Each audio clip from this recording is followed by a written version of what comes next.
Sword of Coming, episode 315. Untuk melihat video selengkapnya, sahabat bisa kunjungi playlist yang telah Sabta Novel sediakan. Yuk mari, kita berimajinasi bersama dan masuk ke alur ceritanya.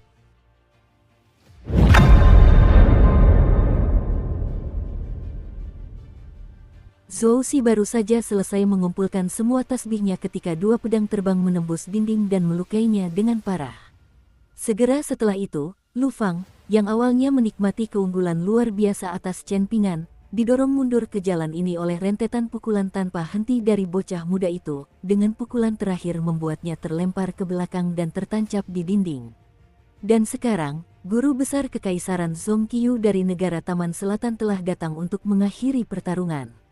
Zhong Qiyu secara luas dianggap sebagai individu terkuat di dunia ini, dan tindakannya meninju bocah muda itu dan mendorongnya mundur sama artinya dengan menyelamatkan Lu Fang yang sudah tidak mampu membela diri. Feng Qingbai memanfaatkan kesempatan ini untuk mengambil kembali pedangnya. Tidak hanya itu, ia juga telah mencari kesempatan untuk mengambil kembali Dacun dan mengembalikannya kepada Lu Fang selama ini.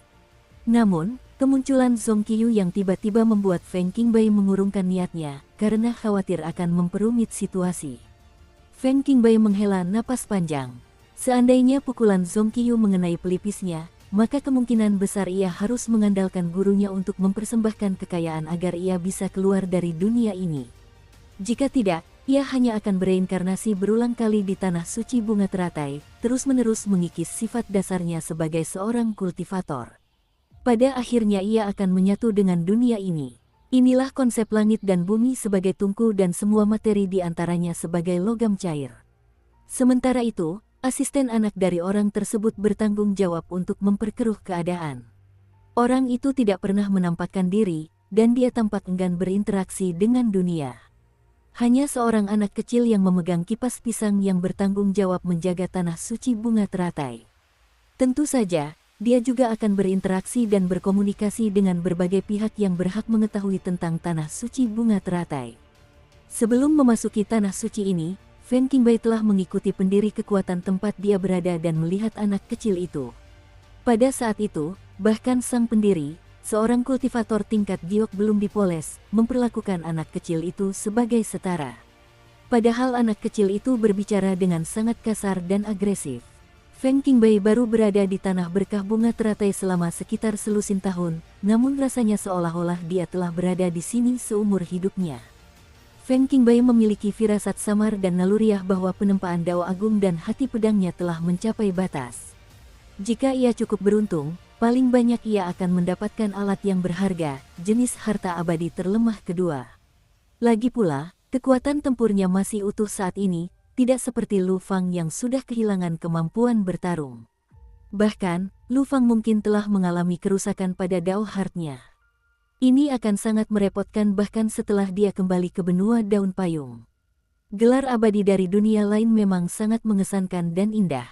Namun, kenyataannya jauh dari itu. Hanya Zhou Fei, yang menganut ideologi bahwa jika seseorang tidak menikmati hidup, maka ia tidak berbeda dengan tumbuhan dan hewan ternak yang pantas disebut abadi dari dunia lain. Ia tidak pernah berusaha mengasah kultivasinya di dunia ini, dan sebaliknya menjalani hidup yang santai dan tanpa beban. Namun, dunia ini penuh dengan bahaya bagi orang-orang seperti Feng Qingbai, Lu Fang, dan yang lainnya. Meskipun senior mereka, Tong Qingqing, sudah menjadi pemimpin terhormat dari Aula Hati Cermin dan salah satu dari 4 Grandmaster dunia, dia masih bersembunyi selama beberapa dekade dan belum menunjukkan dirinya saat ini. Dia adalah contoh sempurna bagaimana mereka perlu bersembunyi dari bahaya. Feng Qingbai menepis pikiran-pikiran acak itu dari benaknya dan mulai meninjau kembali pertempuran barusan. Dia berusaha sebaik mungkin untuk menarik beberapa pelajaran dan kesimpulan. Saat itu ia telah menyaksikan pertarungan antara para elit terkemuka dari kejauhan, dan ia mencoba untuk menenangkan pikirannya dengan cara yang sama seperti seseorang meminjam batu dari gunung lain untuk memoles giok. Meskipun metodenya berbeda dengan praktik meditasi dalam Buddhisme, hal itu menghasilkan hasil yang hampir sama. Pada kenyataannya, Feng Qingbai memandang pertarungan tingkat atas di tanah berkah bunga teratai ini tidak kalah hebatnya dengan pertarungan antara kultivator tingkat inti emas dan kultivator tingkat awal di benua daun payung. Pertarungan antara Lu Fang dan bocah berbaju putih sudah begitu spektakuler, jadi betapa dahsyatnya pertarungan antara Ding Ying dan Yu Zhenyi, satu jahat dan satu baik. Feng Qingbei awalnya tidak terlalu berharap pada Chen Ping'an karena Lu Fang adalah kultivator pedang terkenal dari benua daun payung. Setelah mengatasi berbagai tantangan dan penindasan, Lu Fang mampu maju melawan arus dan menciptakan jalannya sendiri, sekali lagi mencapai pintu gerbang Dao Pedang di Tanah Suci Bunga Teratai, tempat energi spiritual sangat langka. Lu Fang sangat terampil dalam menggunakan pedang, mampu menyerang dari jarak jauh tetapi juga bertahan dalam jarak dekat. Namun, hasilnya di luar dugaan Feng Qingbei. Faktor penentu terletak pada kenyataan bahwa Chen Ping'an menemukan bahwa Lu Fang akan menyelamatkan Zhou Si apapun yang terjadi. Menurut desas-desus yang tersebar di dunia kultivasi, Lu Fang dan Zhou Fei adalah musuh bebuyutan, bahkan Lu Fang pernah mendaki gunung menuju istana pasang surut musim semi dengan pedangnya dan menantang Zhou Fei untuk bertarung hidup dan mati. Mustahil hal ini bisa dipalsukan. Feng Qingbei sudah berada di Tanah Suci Bunga Teratai selama sekitar selusin tahun, sementara bocah muda berbaju putih itu baru tiba belum lama ini. Secara teori, Chen Ping'an seharusnya jauh lebih asing dengan dunia ini dan hal-hal yang berkaitan dengan para kultivator di pegunungan. Feng Qingbei benar-benar tidak mengerti situasi saat ini. Bukankah mereka yang terlibat langsung dalam suatu situasi akan melihat lebih sempit daripada orang-orang yang hanya menyaksikan? Mungkin anak muda itu tidak hanya turun dengan tubuh dan jiwanya yang utuh, tetapi dia juga sangat akrab dengan banyak rahasia dunia ini. Dan karena itulah dia melanggar aturan dan sekarang dipandang sebagai pemberontak oleh Dao Surgawi, seseorang yang perlu ditaklukkan dan dieksekusi. Zhou Si terluka parah, bahunya hancur berkeping-keping. Untungnya, luka itu hanya luka di permukaan kulit. Dengan menggunakan obat penyembuhan bijak yang dirumuskan oleh Zhou Fei di istana pasang surut musim semi, Zhou Si berhasil menghentikan pendarahannya. Ia bersandar di dinding bersama Yaer, tersenyum sedih dan pilu sambil berkata, "Aku sudah berusaha sekuat tenaga." Dia adalah seorang pemuda berbakat dan riang yang mampu membuat banyak wanita cantik tersipu dan tersenyum malu-malu, namun sayangnya saat ini dia tidak lagi riang. Sebaliknya, hanya kesedihan yang tersisa di wajahnya. Di sampingnya, Yaer menyalurkan teknik rahasia dari kekuatan iblis dengan segenap kekuatannya untuk menekan aliran ki-nya yang kacau. Ini adalah teknik bela diri berharga dari fraksi bunga gantung, salah satu dari 3 fraksi ortodoksi iblis. Teknik rahasia ini dapat membangkitkan vitalitas seseorang, dan konon salah satu pemimpin fraksi bunga gantung sebelumnya telah menipu gadis suci dari balai hati cermin dari generasi itu dan dengan demikian berhasil membaca setengah dari kitab suci sejati kembali ke kesederhanaan melalui metode yang licik. Ini adalah kitab suci sejati yang memungkinkan orang untuk benar-benar membalikkan usia mereka dan kembali ke masa muda. Pemimpin fraksi bunga gantung pada waktu itu adalah seorang jenius luar biasa, sehingga mereka telah menguraikan isi kitab suci yang sebenarnya dan mengubah pengetahuan itu menjadi milik mereka sendiri, yang akhirnya memungkinkan mereka untuk menciptakan teknik rahasia ini untuk kekuatan iblis. Namun, menggunakan teknik rahasia ini juga akan menyebabkan efek samping yang signifikan. Meskipun seseorang dapat secara paksa menekan luka parah mereka dan menstabilkan tubuh mereka, mereka akan menua dengan cepat selama proses tersebut dan mempercepat kerusakan tubuh mereka. Karena itu, kultivator kuat dari fraksi bunga gantung hanya akan menggunakan teknik rahasia ini jika mereka dipaksa ke jalan buntu dalam pertempuran hidup dan mati. Ekspresi Yaer tampak sangat marah, dan rambut di depan telinganya tiba-tiba mulai memucat putih. Zhou Si menghela napas saat melihat ini. Jika dia memberikan cermin tembaga kepada Yaer saat ini, akankah gadis yang paling bangga dengan kecantikannya itu langsung jatuh ke jalan yang sesat? Mungkin untuk menghibur Yaer, atau mungkin untuk menghibur dirinya sendiri, Zhou Si berkata, "Jangan khawatir, ayahku akan segera datang. Aku akan aman saat itu, jadi kau juga tidak akan mati." Di depan sebuah tembok yang agak jauh, sebuah pipa yang patah tergeletak di tanah sendirian. Pemiliknya telah menghilang, meskipun ia sesekali meninggalkan tetesan darah di tanah. Ketika Chen Ping'an berdiri, Feng Qingbei yang memegang pedang, Zhou Si yang bersandar lemas di dinding, dan Smiley Face yang telah pergi untuk memeriksa keadaan Lu Fang, semuanya merasakan kecemasan mencekam di hati mereka. Lu Fang menyeret dirinya keluar dari dinding dan mendarat dengan ringan di tanah. Gerakannya tidak stabil, dan Smiley Face ingin mengulurkan tangan untuk membantunya. Namun, Lu Fang menggelengkan kepalanya perlahan sambil mengangkat satu lengan, memanggil pedangnya, Dacun, kembali ke sisinya. Pedang itu masuk ke sarungnya di udara sebelum kembali dipegang di tanah seperti tongkat.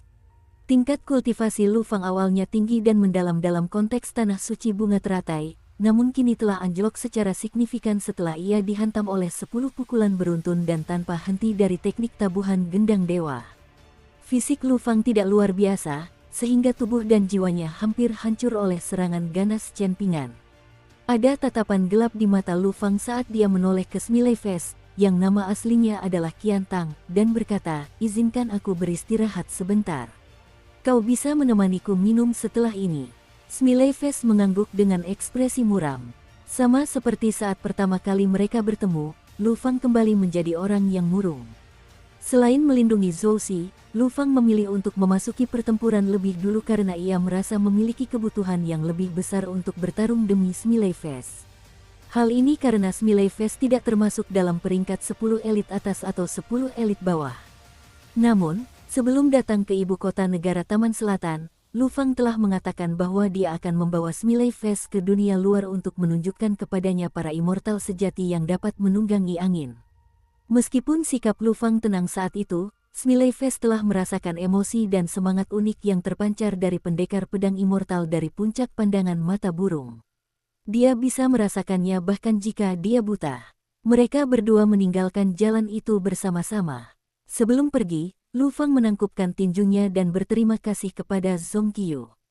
Kemudian dia menoleh ke Zhou Xi dan berkata, sekarang kau harus mengurus dirimu sendiri.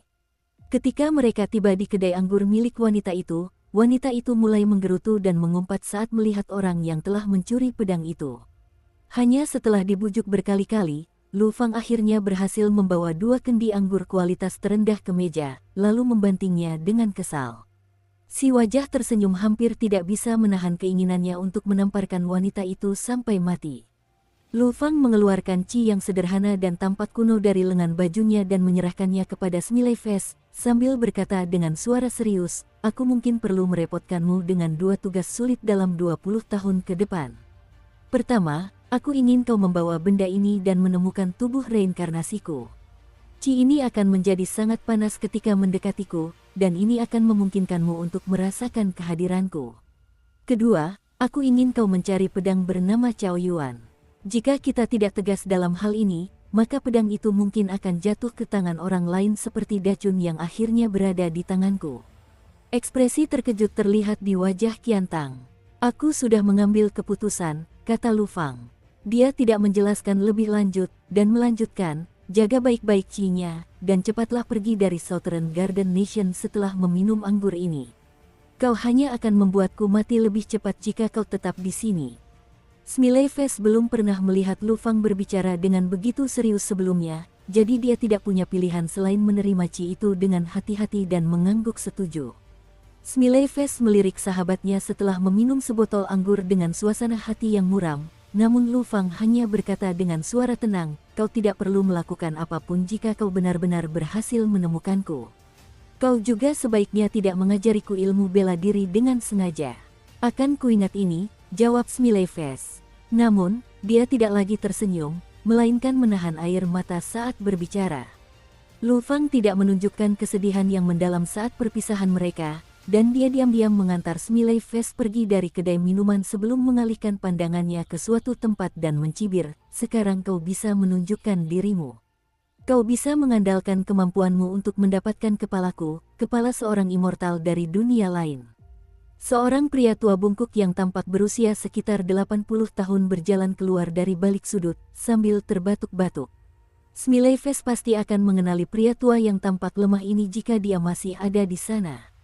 Dia tak lain adalah Dewa Berlengan 8, Sue Yuan, seseorang yang telah tersingkir dari jajaran 10 elit atas 20 tahun yang lalu dan terus mengalami penurunan, akhirnya menjadi anggota peringkat terakhir dari 10 elit bawah. Dia pernah menjadi sasaran dan diganggu oleh si wajah tersenyum selama setahun penuh, menyebabkan dia menjadi bahan tertawaan di dunia kultivasi. Lu Fang menghela napas dalam hatinya. Dia tidak pernah membayangkan bahwa ucapan yang dia buat di Bull Mountain akan menjadi kenyataan.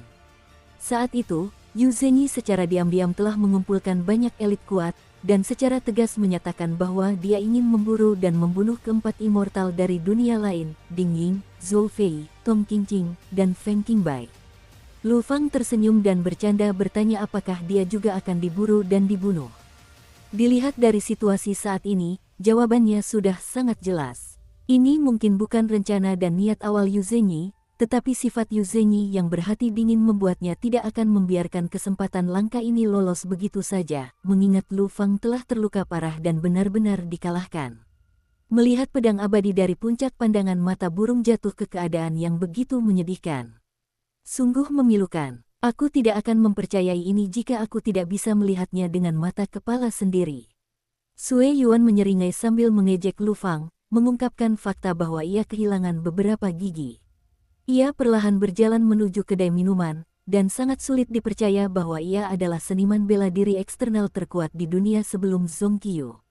Sungguh murah hati Yu Zhenyi. Dia rela membiarkanmu mengambil kepalaku, Lu Fang terkekeh. Sue Yuan berdiri dengan postur bungkuk saat berhenti 20 langkah dari pintu kedai minuman, lalu menjawab, Yu Zhenyi adalah dewa di zaman sekarang. Jadi dia tentu saja tidak tertarik pada kesempatan takdir yang remeh seperti ini, tidak seperti lelaki tua fana ini. Bagaimanapun, Dewa Pedang Agung Lu, kau masih memiliki 30 hingga 40% kekuatanmu yang tersisa, jadi kau masih memiliki kesempatan untuk mengalahkan aku, Sue Yuan yang sudah tua. Pedang Agung Abadi, pernahkah kau melihat mereka sebelumnya? Apakah kau pantas menyandang gelar ini? Lu Fang mencibir. Sue Yuan terkekeh dan menjawab, tidak, aku tidak pantas, sama sekali tidak pantas. Aku akan mendengarkanmu, Dewa Pedang Agung Lu. Ada tatapan mengejek di mata Lu Fang. Sue Yuan menangkap tatapan Lu Fang dan menggelengkan kepalanya.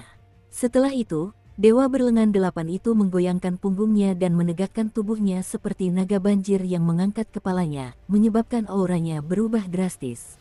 Inilah aura dan watak yang seharusnya dimiliki seorang Grandmaster. Ekspresi gelap yang menakutkan terpampang di wajah Sue Yuan saat ia meledak dalam amarah, dan suaranya dipenuhi dengan kebencian dan kemarahan yang terpendam saat ia meludah, para dewa dunia lain yang angkuh seperti kalian semua pantas mati. Benar, itulah ekspresinya, yang ada di mata kalian sekarang. Kalian seperti burung phoenix yang sudah kehilangan bulunya dan menjadi lebih rendah dari seekor ayam, namun kalian masih memandang rendah semua orang di dunia dengan ekspresi menghina seperti itu. Seolah-olah kalian menganggap semua orang hanyalah semut. Lu Fang tidak memberikan tanggapan. Namun, dia tahu bahwa ini akan menjadi pertempuran terakhir dalam hidupnya. Ini belum cukup memuaskan. Pertempurannya dengan Chen Pingan barusan belum memuaskan, dan pertempurannya dengan Sue Yuan, yang menendangnya saat dia terpuruk, akan jauh lebih menyesakkan. Namun, tepat pada saat Sue Yuan baru saja menanggalkan penyamarannya dan menerjang Lu Fang seperti dewa, tubuhnya tiba-tiba menjadi kaku. Lehernya dicengkeram erat saat ia perlahan diangkat ke udara sedikit demi sedikit. Sue Yuan seperti ular yang dipegang kepalanya, bahkan tidak mampu melawan. Kakinya terangkat semakin tinggi ke udara. Orang yang melancarkan serangan mendadak terhadap lelaki tua itu memiliki suara yang hangat dan lembut, dan dia terkekeh, apa salahnya menganggap kalian hanyalah semut? Saya tidak melihat ada yang salah dengan ini karena kalian memang tidak lebih dari semut. Terdengar suara retakan saat leher Sue Yuan dipatahkan menjadi dua, setelah itu pelaku dengan santai melemparkannya ke tanah. Wanita yang menjaga toko anggur itu menjerit dengan suara melengking, sementara para pelanggan berteriak-teriak tentang pembunuhan sambil melompat dan berhamburan seperti burung yang ketakutan. Setelah Sue Yuan dilempar ke samping, terlihat jelas bahwa penyerangnya adalah seorang pemuda tampan. Ternyata, dia tak lain adalah Zhou Fei, yang baru saja bergegas datang dari kuil Fajra. Zhou Fei memegang kepala orang lain yang meninggal dalam keadaan kebingungan, lalu melemparkan kepala itu ke arah Lu Fang, membiarkannya berguling di tanah dan memercikkan darah kemana-mana. Yang mengejutkan, itu adalah kepala semilai Ves Qiantang. Zhou Fei dengan santai melemparkan Ci kecil itu ke tanah juga. Lu Fang perlahan berjongkok dan dengan lembut mengusap wajah Qiantang, menutup mata sahabatnya itu. Ekspresi linglung terpancar di wajah Lu Fang saat ia menatap si wajah tersenyum, dan ia tidak memandang Zhou Fei, juga tidak merasakan energi kecilnya. Sebaliknya, ia hanya bertanya dengan suara gemetar, mengapa?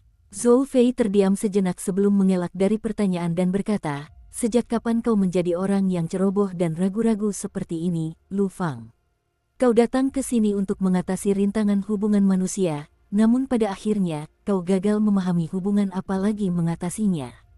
Baiklah kalau memang begitu, dan kau bisa saja kembali dengan tangan kosong jika keadaan semakin buruk. Namun, kau sekarang tidak bisa melepaskan kepala seseorang yang tidak lebih baik dari orang asing biasa.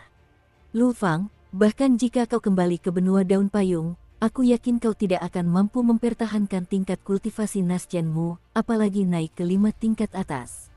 Zhou Fei berjongkok dan bertanya, "Katakan padaku, mengapa kau datang ke sini? Sebagai pemimpin klan Jiang dari Sekte Tablet Giok, mengapa aku menemanimu ke tanah suci bunga teratai dan menghabiskan bertahun-tahun di sini?" Pada waktu yang tidak diketahui, pedang Lu Fang, Dachun, juga muncul tanpa suara di tanah, tergeletak di jalan bersama dengan Ci kecil dan sebuah kepala yang terpenggal. Para wanita yang sangat cantik itu berdiri jauh di belakang Zhou Fei, sebagian dari mereka ramping seperti pohon willow dan sebagian lagi berbentuk indah seperti butir padi di musim gugur. "Kenapa kau tidak mencari Zhou Si dulu?" Lu Fang mendongak dan bertanya. Zhou Fei tertawa marah dan menjawab, "Aku selalu bisa punya anak baru jika putraku meninggal. Namun, apakah kau ingin aku membuang waktu 60 tahun lagi di tanah suci bunga teratai jika kau meninggal di sini?" Zhou Fei berdiri dan melambaikan tangannya, memberi isyarat kepada seorang wanita cantik yang masih sangat menawan untuk mendekat. "Pergilah, temani kakak senior Lu yang sangat kau hormati dulu dan minumlah anggur bersamanya. Kalian berdua sudah lama tidak bertemu, jadi pasti ada banyak hal yang ingin kalian bicarakan satu sama lain." Wanita cantik itu seketika menjadi pucat. Zhou Fei menepuk pipinya dan berkata, "Ayo, jadilah gadis yang penurut." Tanah bergetar saat Zhou Fei menghilang dalam sekejap. Seperti burung yang membentangkan sayapnya, jubah yang berkibar dan pita warna-warni para wanita lainnya berayun di udara saat mereka juga melayang ke langit. Ini adalah pemandangan menakjubkan yang memukau para pejalan kaki di jalan-jalan terdekat. Lu Fang berdiri dan menghadap wanita yang tampak familiar sekaligus asing itu, lalu bertanya, "Mari kita duduk dan mengobrol." Wanita itu mengangguk dengan ketakutan. Dukung terus channel YouTube Sabta Novel. Mereka berdua duduk berhadapan, namun Lu Fang menyadari bahwa pemilik toko masih berjongkok di belakang meja kasir dengan ketakutan. Ia berdiri dan mengambil 2 kendi anggur sendiri. Namun, sebelum ia sempat menuangkan anggur, wanita yang telah tinggal di istana pasang surut musim semi selama bertahun-tahun dan terbiasa melayani orang lain buru-buru berdiri dan menuangkan semangkuk anggur untuk Lu Fang. Baru kemudian ia menuangkan semangkuk anggur untuk dirinya sendiri. Lu Fang tidak menatap wajahnya, wajah yang pernah membuatnya patah hati di masa lalu. Sebaliknya, dia hanya menatap tangannya yang sehalus dan selembut giok seperti tangan gadis muda sebelum mengangkat mangkuk anggurnya sambil tersenyum. Wanita cantik itu menghela napas lega. Setelah berpikir sejenak, dia berdiri dan berjalan ke jalan di luar kedai minuman, membantu Lu Fang mengambil Ci kecil dan Dachun. Bahkan, dia juga mengambil kepala Smiley Face dan meletakkannya di meja lain di kedai minuman. Kemudian dia duduk dan tersenyum pada Lu Fang. Sambil memegang semangkuk anggur di satu tangan, Lu Fang berbalik dan menatap jalanan kosong di luar. Seolah-olah dia bisa melihat seorang anak laki-laki dan seorang anak perempuan, pasangan yang ditakdirkan bersama, berlarian dan bermain dengan gembira. Saat ini, hanya bocah laki-laki berbaju putih yang ada di mata Zhong Qiyu, dan dia berkata, "Tidak akan ada yang mengganggu pertempuran kita, jadi tenanglah dan kerahkan seluruh kekuatanmu." Setelah mengatakan itu, dia menambahkan, "Namun, jika seseorang benar-benar berani menyerangmu secara diam-diam, maka aku, Zhong Qiyu, pasti akan melawan mereka sampai mati, terlepas dari apakah mereka Ding Ying atau Yu Zhengyi." Chen Ping'an mengangkat tangan dan menyeka darah dari sudut mulutnya. Ada luka sayatan sedalam tulang di dekat sikunya, dan juga lubang menganga di lengan jubah putih saljunya. Ini adalah harga yang harus dibayar karena berhasil menangkis serangan pedang Lu Fang. Ini juga pertama kalinya Golden Sweet Wine mengalami kerusakan. Meskipun kemampuan abadi dari Golden Sweet Wine dibatasi di dunia ini, pada intinya jubah ini tetaplah jubah yang sangat kuat. Dari sini, orang bisa melihat betapa dahsyatnya serangan pedang Lu Fang. Zhong Qiyu mulai berjalan maju setelah selesai berbicara. Langkah kakinya tampak lambat, namun sebenarnya ia mampu menempuh jarak 7 hingga 8 meter dengan setiap langkahnya. Terlebih lagi, gerakannya tidak memancarkan aura yang berlebihan. Zong Qiyu adalah guru kekaisaran dari negara Taman Selatan dan juga seorang kaligrafer dan pelukis yang sangat terkenal. Setiap kata dan kalimat yang diucapkannya harus sesuai dengan aturan dan prinsip, dan setiap pukulan dan tendangan yang dilayangkannya harus selaras dengan hukum. Mereka yang berada di tingkat tertinggi adalah para cendekiawan terpelajar atau Grandmaster seni bela diri. Zong Qiyu adalah kedua hal tersebut. Ding Ying memandang rendah semua ahli bela diri di dunia, namun ia membuat pengecualian untuk Zong Qiyu yang diperlakukannya secara berbeda. Tentu saja ada alasan yang baik untuk hal ini. Chen Ping'an berdiri diam, tak menggerakkan sehelai otot pun. Sikap santai Zong Qiyu mengingatkan Chen Ping'an pada saat Ding Ying memasuki aula besar kuil Sungai Putih kala itu. Chen Ping'an hanya bisa merasakan secara kasar watak tak tertandingi dari lelaki tua di bangunan bambu di gunung tertindas. Jurang kultivasi di antara mereka terlalu besar, sehingga Chen Ping'an tentu saja tidak dapat sepenuhnya memahami watak lelaki tua itu. Ajaran bela diri kakek Cui Chan terlalu mendalam, dan meskipun ia tidak menghambat perkembangan Chen Ping'an karena melatihnya begitu keras, Chen Ping'an tetap menerima manfaat yang lebih sedikit setiap kali ia meningkatkan kultivasinya setelah mencapai tingkat keempat. Mengenai aura unik Ding Ying dan Zong Qiyu, yang seolah menyatu dengan langit, Chen Ping'an tidak terlalu merasakannya saat pertama kali bertemu mereka.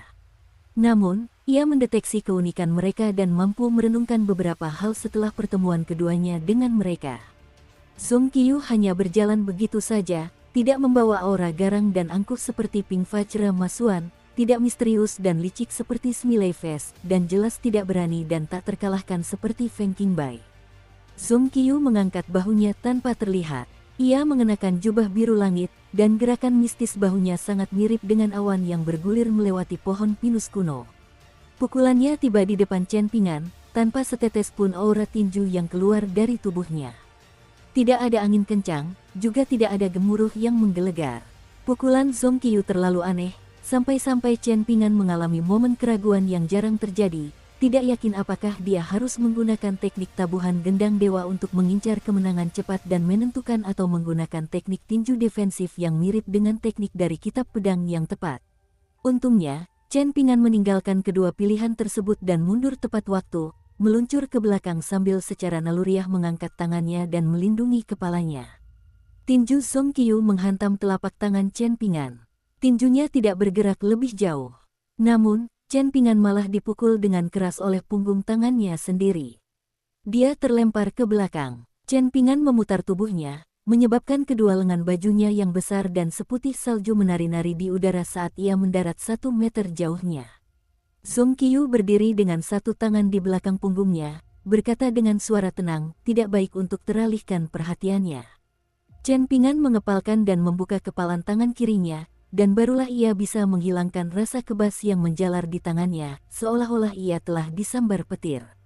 Zong Qiyu tersenyum dan berkata, kau terlalu pintar.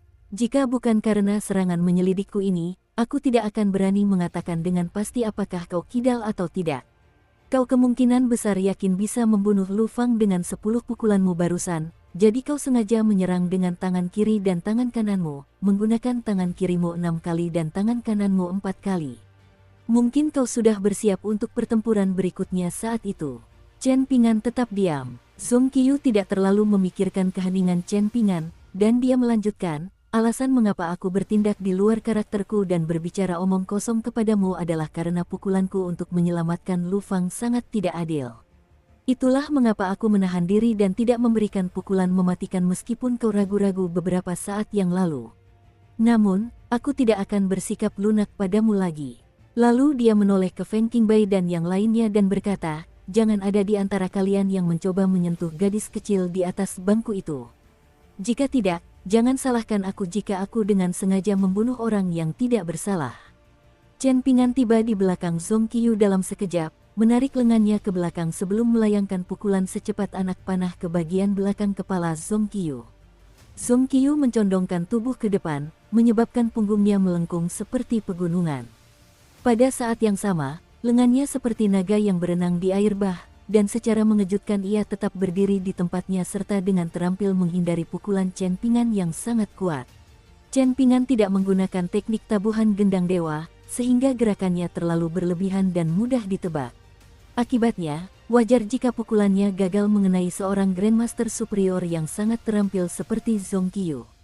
Begitu seorang ahli bela diri murni berlatih hingga tingkat yang cukup tinggi, mereka dapat menghindari serangan berdasarkan insting bahaya tanpa perlu melihat atau mendengar serangan tersebut. Bahkan, mereka bisa membunuh pembunuh bayaran dalam tidur mereka jika ada pembunuh bayaran yang berani mendekati tempat tidur mereka. Mereka kemudian akan terus tidur. Ini sungguh menakutkan. Chen Ping'an hanya melayangkan pukulan biasa dengan kekuatan penuhnya, sementara Zhong Qiyu secara mengejutkan berdiri diam seperti gunung yang tak tergoyahkan. Akibatnya, tentu saja sangat sulit bagi Chen Ping'an untuk berhasil menyerang lawannya. Zhong Qiyu melayangkan pukulan ke belakang dan mengenai tulang rusuk Chen Ping'an, menyebabkan Chen Ping'an terpental ke belakang. Namun, pukulan keduanya dihalau oleh tendangan Chen Ping'an, dan ini membuatnya kehilangan kesempatan terbaik untuk memanfaatkan keunggulannya. Keduanya berpisah dan kembali berdiri diam. Zhong Qiyu mengerutkan bibir. Ternyata, guru kekaisaran negara Taman Selatan sengaja membiarkan Chen Ping'an lolos lagi, menebus serangan mendadaknya untuk kedua kalinya. Namun, di saat yang sama, ini juga merupakan umpan bagi bocah muda itu. Keduanya saling menyerang hampir pada waktu yang bersamaan. Mereka seringkali melakukan serangan di area yang sangat kecil, dengan serangan mereka saling meleset sepenuhnya atau saling mengenai dengan cara yang tampak ringan dan lincah. Pertarungan ini sangat tenang dan tanpa keributan. Ini adalah kebalikan total dari pertempuran dahsyat Chen Ping'an dengan Lu Fang barusan. Zhou Si sama sekali tidak mengerti hal ini. Feng Qingbai, seorang immortal dari dunia lain, bernasib sedikit lebih baik, dan ini karena dia pernah berinteraksi dengan beberapa Grandmaster bela diri dari benua daun payung sebelumnya. Pukulan yang benar-benar dahsyat akan seperti batu besar yang dilemparkan ke danau, dengan riak-riak yang menyebabkan cedera eksternal yang kemudian memicu cedera internal. Zhong Qiyu pernah melayangkan satu pukulan dan menyebabkan seorang Grandmaster bela diri yang terkenal dengan fisiknya yang tangguh terluka parah hingga harus beristirahat di tempat tidur selama beberapa tahun. Di balik pakaian sang Grandmaster, kulitnya tampak seperti porselen yang retak, sementara organ dalamnya berada dalam kondisi yang jauh lebih buruk. Gadis kecil kurus yang duduk di bangku kecil itu merasa sangat lega ketika mendengar peringatan yang dikeluarkan oleh pria yang tampak seperti seorang guru. Senyum merekah di wajahnya, dan dia mulai tanpa malu-malu memperlihatkan giginya dan mengayunkan tangannya, meniru pukulan Chen Ping'an dan Zhong Qiyu. Kemenangan kecil pertama akhirnya diraih.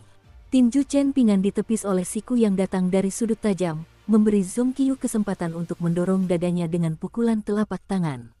Chen Ping'an terlempar melewati parit di tanah dan menabrak tembok di seberang jalan. Zhong Qiyu juga melangkah melewati parit yang telah diukir di tanah oleh energi pedang Lu Fang. Namun, Chen Ping'an tidak lumpuh seperti wanita pipa atau Lu Fang, dan dia mengangkat bahunya, menyebabkan bebatuan yang retak di sekitarnya hancur dan jatuh dengan suara gemerisik. Dia baru saja akan bergerak, namun pukulan Zhong Qiyu tiba-tiba menjadi jauh lebih cepat dari sebelumnya, dengan satu pukulan mengikuti pukulan berikutnya dalam rentetan yang dahsyat. Dia melayangkan 10 pukulan ke arah Chen Ping'an dalam sekejap mata. 6 pukulan dengan tangan kirinya dan 4 dengan tangan kanannya. Zhong Qiyu meniru teknik tabuhan gendang dewa, bahkan sampai jumlah pukulan di setiap tangan dan urutan pelepasan pukulan tersebut. Yang lebih aneh lagi adalah kenyataan bahwa tembok tinggi itu tidak hancur bahkan setelah Zhong Qiyu selesai melayangkan 10 pukulannya. Chen Ping'an masih tertancap di tembok itu. Namun, Chen Ping'an tidak tinggal diam dan menunggu kekalahan. Ia sangat familiar dengan teknik tabuhan gendang dewa, dan pertukaran serangannya dengan Zhong Qiyu juga memungkinkannya untuk memahami pola serangan lawannya. Dengan demikian, ia mampu memblokir 4 dari 10 pukulan Zhong Qiyu.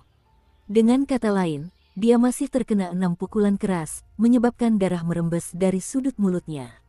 Hal ini terutama terjadi pada pukulan terakhir Zhong Qiyu, yang menyebabkan tubuh Chen Ping'an terpental ke dalam dinding. Meskipun ini adalah kali pertama Zhong Qiyu meniru teknik tabuhan gendang dewa, pukulannya tetap rileks dan teratur. Dia baru saja akan mengulangi 10 pukulan itu lagi, namun pada saat itulah dia langsung mundur beberapa langkah sebelum mundur lagi, melompat mundur melewati parit di tanah. Ternyata, tubuh Chen Ping'an sedikit terdorong ke depan di dinding saat ia tampak benar-benar kelelahan. Bulu kuduk Zhong Qiyu langsung berdiri, dan ia tidak perlu berpikir atau ragu sebelum dengan sukarela meninggalkan keunggulan signifikannya dan mundur. Zhong Qiyu sangat waspada saat ini. Dia masih meremehkan kemampuan anak muda itu untuk menahan rasa sakit, dan kesalahan perhitungan ini hampir menyebabkan dia menderita hebat. Chen Ping'an merasakan sedikit kekecewaan. Ia hampir saja berhasil melayangkan pukulan menggunakan teknik tabuhan gendang dewa. Namun, kini ia menyadari bahwa 10 pukulan Zhong Qiyu yang diterimanya selama ini sia-sia. Chen Ping'an dengan lincah melompat keluar dari dinding dan perlahan berjalan menuju parit. Zhong Qiyu tak kuasa menahan tawa. Dia meniru teknik tinju Chen Ping'an, jadi sekarang Chen Ping'an meniru cara berjalannya. Namun, Zhong Qiyu dengan cepat menyipitkan matanya. Sikap kepalan tangan yang telah ia pahami dan ciptakan tidak memiliki hubungan dengan jenis teknik kepalan tangan lainnya. Sebaliknya, ia melatih punggungnya seolah-olah itu adalah gunung, bahunya seolah-olah itu adalah air yang mengalir, sikunya seolah-olah itu adalah paruh elang, dan akhirnya tangan dan kepalan tangannya untuk melengkapi sikap ini, memungkinkannya untuk menyerang dalam satu gerakan yang lancar dan alami. Begitu Zhong Qiyu memahami sikap ini dan terus mengasahnya, dia akan menjadi seperti gunung besar yang kokoh tertancap di tanah. Terlepas dari seberapa ganas dan hebat tinju dan pedang lawannya, mereka akan selalu bertarung melawan seluruh tubuh, jiwa, dan roh Zhong Qiyu. Ini adalah jurus tinju yang secara pribadi dinamai Zhong Qiyu sebagai puncak gunung. Dia sangat bangga dengan jurus tinju ini, dan sangat mungkin bahwa bahkan Grandmaster bela diri tingkat tinggi seperti Dewa Delapan Lengan Sui Yuan pun tidak akan mampu memahami esensi sejati dari jurus tinju ini, meskipun mereka diizinkan untuk berdiri di sana dan mengamatinya berulang kali. Meniru bentuknya tidak akan sulit, tetapi meniru auranya akan mustahil tanpa beberapa tahun belajar dengan tekun. Namun, Zhong Qiyu terkejut ketika mengetahui bahwa Chen Ping'an telah berhasil meniru sebagian aura dari jurus tinjunya. Keduanya kembali berhadapan, dipisahkan oleh parit dalam di tengah jalan. Dalam pemandangan yang jarang terjadi, Chen Ping'an menarik napas dalam-dalam sebelum berbicara langsung kepada lawannya selama pertarungan, bertanya, apakah jurus tinjumu punya nama? Zhong Qiyu mengangguk dan menjawab sambil terkekeh, namanya Puncak Gunung. Aku masih muda dan ambisius ketika memahami jurus tinju ini, dan aku merasa pasti bisa mencapai puncak dunia jika terus menyempurnakannya. Namun, pada akhirnya aku terlalu malas untuk memodifikasinya. Dari 10 murid langsungku, sebagian besar tidak mampu melakukan jurus tinju sebaik dirimu bahkan setelah berlatih selama 20 hingga 30 tahun. Padahal kau hanya sekilas melihatnya. Seperti yang diharapkan dari seorang immortal dari dunia lain. Chen Ping'an tiba-tiba tersenyum dan berkata, teknik tinju pertama yang saya latih disebut tinju pengguncang gunung. Zhong Qiyu juga tersenyum dan berkata, apakah jurus tinjuku tak terkalahkan seperti gunung, atau akankah teknik tinjumu berhasil mengguncang gunung? Mari kita coba. Zhong Qiyu melangkah mundur selangkah dan sedikit menekuk lututnya, mengangkat satu tangannya tinggi-tinggi dengan pergelangan tangan sedikit menekuk ke depan seolah-olah sedang memegang sesuatu di telapak tangannya. Sementara itu, ia mengepalkan tangan lainnya dan meletakkannya di depan tubuhnya. Meskipun ia tetap diam, aura Zhong Qiyu tetap membuat orang-orang di jalan merasa sesak napas seolah-olah hujan deras akan segera turun. Ini adalah pertama kalinya Zhong Qiyu benar-benar dan sungguh-sungguh mengambil posisi tinju. Pikiran Chen Ping'an setenang kolam yang damai. Dia telah berkelana cukup lama sambil mencoba menemukan kuil dao pengamatan di ibu kota negara Taman Selatan, dan dia telah menghabiskan begitu banyak waktu dan usaha sehingga akhirnya dia berhenti berlatih teknik tinju dan teknik pedang untuk sementara waktu. Selama waktu itu, ia telah bertemu dengan banyak orang dan berbagai hal, dan beberapa di antaranya adalah hal-hal sepele yang tidak perlu ia perhatikan. Namun, ada juga beberapa hal yang tidak ia perhatikan sebelumnya, tetapi kini memberinya inspirasi selama pertarungannya melawan Zhong Qiyu, memungkinkannya untuk segera melepaskan pengetahuan yang telah ia kumpulkan. Ketika Chen Ping'an pertama kali menetap di halaman itu, dia sering berjalan melewati sekolah bela diri di dekatnya. Karena bosan, Chen Ping'an diam-diam duduk di tempat teduh, jauh dari pandangan orang lain, dan mengamati latihan para ahli bela diri itu secara diam-diam, setidaknya begitulah pandangan orang-orang biasa di jalanan. Orang yang menjalankan sekolah bela diri itu adalah seorang lelaki tua, dan semua muridnya memperlakukannya seolah-olah dia adalah dewa. Selain menahan diri saat mengajari mereka meditasi berdiri, gerakan kaki, dan kuda-kuda tinju, dia juga akan menceritakan prestasi luar biasanya di dunia kultivasi sejak masa mudanya. Namun, di mata Chen Ping'an, teknik tinju lelaki tua itu benar-benar sangat buruk. Chen Ping'an segera pergi tanpa mengucapkan sepatah kata pun saat itu. Setelah itu, karena tidak berhasil menemukan kuil dao pengamatan, Chen Ping'an kembali ke sekolah bela diri, kali ini untuk menenangkan pikirannya.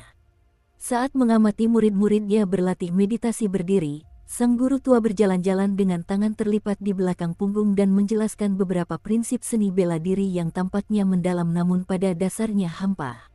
Misalnya, bagaimana gerakan satu ranting dapat memicu goyangan 100 ranting, dan bagaimana praktisi seni bela diri internal tidak bergantung pada suara dan penglihatan, melainkan fokus pada mendeteksi aliran energi.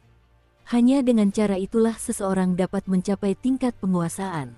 Sang guru tua juga menyebutkan bagaimana tendon dan tulang seseorang perlu rileks, dan bagaimana kulit dan rambut seseorang perlu sensitif dan dipenuhi dengan ki spiritual. Dia mengklaim bahwa seseorang pernah menyerangnya secara tiba-tiba dari belakang, namun dia hanya mengandalkan instingnya untuk berputar dan melayangkan pukulan, membuat penyerang itu setengah mati. Chen Ping'an merasa hal itu cukup lucu, namun sang guru tua kemudian melakukan sesuatu yang belum pernah dilihatnya sebelumnya. Ini juga pertama kalinya dia merasakan peningkatan rasa hormat terhadap sang guru tua. Sang guru tua menyuruh seorang murid baru, seorang pemuda, untuk berdiri diam. Kemudian ia memerintahkan dua murid lainnya untuk memegang lengannya dan menariknya hingga tegang. Dua murid lainnya diperintahkan untuk berjongkok di lantai dan memegang lututnya, menahannya agar tetap diam. Setelah itu, sang guru tua mulai meluruskan tulang punggung muridnya. Dia tidak melakukan ini secara asal-asalan, dan dia benar-benar meluruskan tulang punggung muridnya mulai dari leher hingga tulang ekornya. Dalam dunia kultivasi, proses ini disebut pemeriksaan naga, sesuatu yang tidak membedakan antara praktisi bela diri internal maupun eksternal. Pada akhirnya, sang guru tua tiba-tiba menekan tulang ekor muridnya dengan lembut namun kuat, menyebabkan muridnya gemetar dan bulu kuduknya berdiri seperti hutan pohon yang tegak. Gemetaran yang dialami murid muda itu menyebabkan kedua kakak laki-laki yang memegang lengannya terhuyung dan melangkah maju. Sementara itu, kedua kakak laki-laki yang memegang kakinya hanya terhuyung sedikit. Sang guru tua sedikit kecewa, namun ia tidak mengatakan apapun kepada murid-muridnya. Hanya jika keempat murid yang memegangi anggota tubuh murid muda itu ditarik ke depan, barulah murid muda itu dapat dianggap sebagai talenta bela diri. Bakat murid muda itu cukup baik, namun potensi masa depannya jelas tidak akan luar biasa. Chen Ping'an mengamati hal ini dengan penuh minat pada saat itu, namun ia tidak memikirkannya lebih dalam setelahnya. Baru hari ini, ketika ia secara misterius dihentikan di jalan ini dan dipaksa terlibat dalam perkelahian demi perkelahian, dikepung musuh dan menghadapi kematian yang hampir pasti, Chen Ping'an tiba-tiba menyadari sesuatu. Sebelum bertarung dengan Lu Fang, Chen Ping'an sudah mampu melepaskan dan menarik kembali teknik tinjunya sesuka hati. Namun, kondisi mentalnya tidak mampu mengimbangi hal tersebut. Setelah bertarung dengan Zhong Qiyu, dia akhirnya mampu meningkatkan kondisi mentalnya hingga setara. Hal ini terutama terjadi setelah mengamati dan mempelajari jurus tinju Zhong Qiyu. Setelah mengingat proses pemeriksaan naga, sebuah pikiran tiba-tiba terlintas di benak Chen Ping'an dan membuatnya tanpa sadar berjalan maju menggunakan meditasi berjalan 6 langkah dari jurus tinju pengguncang gunung. Dia tidak lagi khawatir apakah niat tinjunya dilepaskan atau disembunyikan, dan dia sudah berjalan semakin tinggi ke udara sebelum dia menyadarinya. Setelah melayangkan lebih dari 1 juta pukulan, tulang punggung Chen Ping'an secara otomatis menjalani proses pemeriksaan naga dan meluruskan dirinya sendiri setelah mengambil langkah kelima, mengeluarkan suara retakan yang seperti kacang meledak. Zhong Qiyu menerjang maju, melayangkan pukulan ke arah bocah muda yang auranya meningkat secara eksplosif dan bermaksud menghantamnya hingga jatuh dari langit dengan 1 pukulan. Chen Ping'an seolah sedang melayang di atas angin saat ini, dan dia pun membalas dengan pukulan balasan. Berdiri dengan jarak sejauh lengan, keduanya saling memukul dada hampir pada waktu yang bersamaan. Jubah biru Song Qiyu berkibar tak beraturan saat ia menghilang dari langit dan menghantam tanah dengan suara keras. Jika seseorang memandang ibu kota negara Taman Selatan dari langit, akan terlihat sebuah parit dalam yang terukir di tanah sepanjang lebih dari 60 meter. Song Qiyu akhirnya berhasil menghentikan momentum mundurnya dengan susah payah, namun kedua kakinya sudah tertanam dalam di tanah. Ia hanya mengalami cedera ringan, namun pada akhirnya dialah yang kalah. Sementara itu, bocah laki-laki yang mengenakan jubah putih berdiri di ujung lain parit yang dalam, tanpa mundur selangkah pun. Jika hanya mempertimbangkan dunia ini saja, Song Qiyu tidak lagi bisa dianggap sebagai seniman bela diri terkuat di dunia. Sebaliknya, justru bocah laki-laki bernama Chen itulah yang tak terkalahkan dalam jarak sejauh lengan.